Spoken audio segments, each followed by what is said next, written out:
Yeah, because if it's a good match, he is or behind at it. least what he perceives as a good match, he's really paying attention to it. But if it's a bad match, he'll be like, He Michael Cole's it.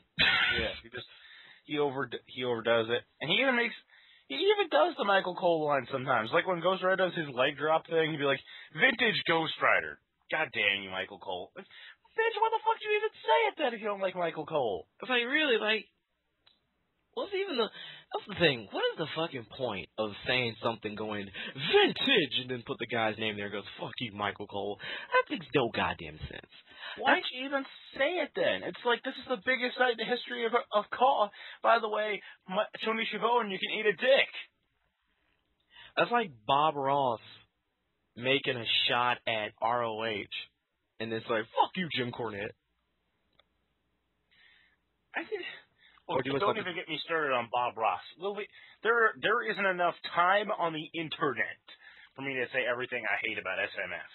Yeah, exactly. But let's just stick to SCAW. Yeah. We can get some other guys on here another night for SCAW. Yeah. Or for SMF. A lot of guys. Mm-hmm. Well, Zach, what else do you really want to bring up about SCAW there? About Lone Star himself. The guy himself, there is one interesting thing now that you mention it. I can't remember the guy's name right off the top of my head. Let me check on my channel. There is one other guy who I've ever seen say something negative about Lone Star, and about his shows.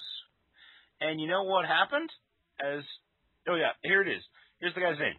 Rexington Reaper 111 or III, whatever that is. It was all happening during the newest SCW tournament. Bison versus Spider-Man. Yeah, Bison versus Spider-Man, I think the match was. And he just kept pointing out very legitimately, by the way, how predictable it was. Because one, you had Bison, a guy who was supposed to be gone, but Lone Star decided, nah, and didn't use him properly, so you know what, I'll bring him back, even though... Still doesn't use him properly, by the way. Yeah, he still didn't. Then he has Spider-Man, shocker of shockers, not only win, but I think he even won in the exact same fashion he won when they had the match in the first tournament. You know, with the Hurricane Rana roll-up thing. And that was totally fucked. And I was like, oh, God. Yes, really? So Rexington Reaper pointed out the problems that SCW has. Legitimate problems, by the way. And what does Lone Star do? I'm tired of you bitching out about my shows, and he bans the guy from from watching his videos. Essentially, he basically banned him or blocked him or something. Yeah, in all honesty, he did the guy a favor. Yeah, because there's some legit issues with that damn league. It's not even funny. And that's the problem with some call guys. I hate to kind of distract from, or kind of move away from the point, but I was doing the same thing with, I had the same problem with SVR 2011 Storylines videos, where I pointed out some genuine problems that I had with his show, because sometimes it's like he doesn't bother to fucking think.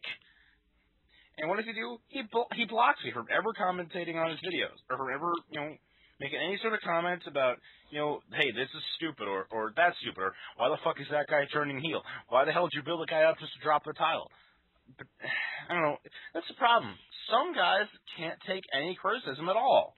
Yeah. And Lone Star's one of them. Mm-hmm. But you want to know why a guy like Lone Star can't take criticism? Is because for how long has he had SCAW? At least 4, maybe 5 years. 4 or 5 years of dick sucking. 4 or 5 years of all of his fans saying he's the greatest person ever, and every decision he makes is absolutely golden. 4 or 5 years of people being the most absolute blind marks, so that when anyone says anything negative at all, ever, he loses his shit completely. And loses his shit indeed. He gets all pissy when somebody fucking tells him that points out something legitimate. Not even, bashing the guy or anything. Oh, God, you're so fucking gay. No, stuff like that. No, they just go, why the fuck are you, why in the hell is Jack Sparrow getting this push and then you just fucking drop him? Yeah. Or why the hell did you have a feud or I'm surprised no one's ever brought this one up with him. You had a feud between the Joker and the Joker, and then it was revealed that the other Joker was Robin, who was mind controlled by Batman to spontaneously turn into the Joker. I get that it's a Batman Beyond reference, but it's a dumb reference. That was a retarded fucking reference in the worst way you can make that. Like, really, that was, like, horrible. I mean, speaking of horrible... Yeah, go ahead. Speaking of horrible, how about how he went with Batman and Robin? Oh, my God. I mean, it was kind of cool with how... I mean, honestly, there were some things that I liked. I liked that that he turned heel by teaming up with the Joker. I liked that he took Robin out. I didn't like Joker turning on him again, or Joker turning on Batman again, and I liked him winning I liked Batman winning Robin winning the I Quit match, but I hated that Batman came back first. That was, no. I just, you know what that would be the equivalent of? What that? It would be the equivalent of when John Cena beat JBL at Backlash, I think it was. The I Quit match for the WWE title. And then JBL shows up the next day on SmackDown to talk about how nothing happened. And you don't see John Cena till the next pay-per-view. Yeah, that sounds pretty stupid. And that's essentially what Lone Star did. He moved Batman into an angle with Hellboy, and you didn't hear from Robin for like another month until they won the Royal Rumble, just to job the Iron Man. And it's like, wow, you shitted on Robin, yet you were pushing him. Yeah, you try to push him, but then you don't. The Robin main event thing is probably the worst thing that Lone Star's ever done. Yep. Because, well, I mean, just in terms of how it was booked, because there was potential there. There was potential with the fact that he took out Batman, except not really, because then Hellboy got to take out Batman for no apparent reason. There was potential in the fact that he won the Royal Rumble, or whatever it's called, and came within an inch of beating Iron Man. Though he should have beaten Iron Man, but he came so close. And then there was potential in the fact that he beat Green Lantern and became the champion. That was good. But then, because their match was so awesome, Green Lantern got a rematch. Which makes no sense. It'd be like, to give it a legitimate sports connection, it would be like if Brock Lesnar came back and beat George Velasquez, or whatever his name is. Cain Velasquez. I'm sorry. I was thinking of George St. Pierre and Cain Velasquez. If he came back from injury, beat Cain Velasquez for the title, and Dana White completely fucked over Junior Dos Santos and said, you know what, King? You got your ass kicked so awesomely by Brock Lesnar. We all deserve to see that again. I mean, really. And there was some potential, yet again, in the fact that Edward Elric got involved in the third match they had. Nothing happened. Yes. And then the worst part of it all was that Robin, not only did he drop the title without losing it, because Ichigo Kurosaki pulls some shit to screw him out of the title and become champion for all of 5 seconds before Chuck Norris magically strips him of the title by being Chuck Norris. And then, in the Elimination Chamber, the Green Lantern beats Robin. So the guy lost the belt that he never actually lost. Are you kidding me? Yeah. There's some loopholes in your shit. Very big ones. Oh man, I think we've basically come up to the end of what we want to say about SCAW. Let me just say that if Chuck Norris, I don't even know why I'm saying if, because we all know Chuck Norris is going to beat Superman in Blood, Sweat, and Tears 5. Yep. I mean, there's going to be a Chuck Norris Superman matchup where Well, yeah. as heel Superman's going to lose again. Yeah, because why the fuck bother pushing heels, trying to get a heel over? Makes perfect sense. Uh-huh. Oh, and here's the thing that really bothers me. That really just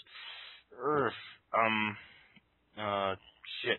Yeah, speaking of Lincoln, Anakin. What in the fuck? Okay.